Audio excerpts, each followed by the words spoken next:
अस्सलाम वालेकुम नाजरीन, मैं आपका भाई अमानुल्लाह अहमद और आप देख रहे हैं मेरा YouTube channel Amanullah Ahmed official.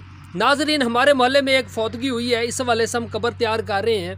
तो आज कब्रस्तान में ही हैं, तो इसलिए मैंने सोचा कि आज कब्रस्तान के हवाले से ही एक वीडियो अपलोड कर देते हैं, व्लॉग अपलोड कर देते हैं। नाजरीन, हजूर नबी पाक सल्लल्लाहु अलैहि वसल्लम ने फरमाया कि अपने वालदैन की कब्रों पर ज़रूर जाया करो, रोज़ाना जाया करो, क्योंकि जिस तरह वो ज़िंदा होते थे और अपनी औलाद को देखकर राहत महसूस किया करते थे, इसी तरह वालदैन को राहत महसूस होती है जब औलाद उनकी कब्रों पर आती है। और हजूर ने फरमाया कि अगर रोज़ाना नहीं जा सकते तो हर जुमे को जाया करो, और अगर हर जुमे पर भी नहीं जा सकते तो फिर साल बाद ज़रूर जाया करो। तो नाजरीन, ये कब्रें हैं।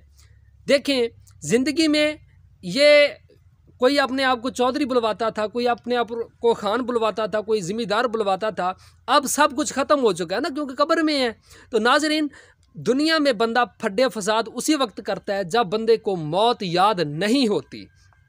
सूफिया फरमाते हैं कि अपनी ज़िंदगी के हर लम्हे को अपना आखिरी लम्हा समझें कि अगले सेकंड, अगले मिनट के बाद हम नहीं होंगे। यानी हर सांस को आखिरी सांस समझें कि ये जो सांस आ रहा है, दूसरा सांस पता नहीं आएगा या नहीं आएगा। तो मुझे बताइए नाजरीन, जब ये माइंड सेट होगा तो मुझे बताइए, क्या दुनिया में झगड़े होंगे? भाई, कौन चाहेगा कि अपने आखिरी वक्त में फड्डा डाले?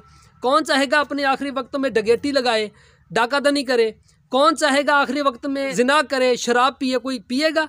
नाजरीन, मौत को भूल चुके हैं हम लोग। अगर मौत याद हो तो दुनिया में अमन व अमान कायम हो जाएगा। नाजरीन, मियाँ मोहम्मद बख्श साहब फरमाते हैं कि जिन्ना बाज नैसी पल लंघदा हुण शक्लां याद न रहियां।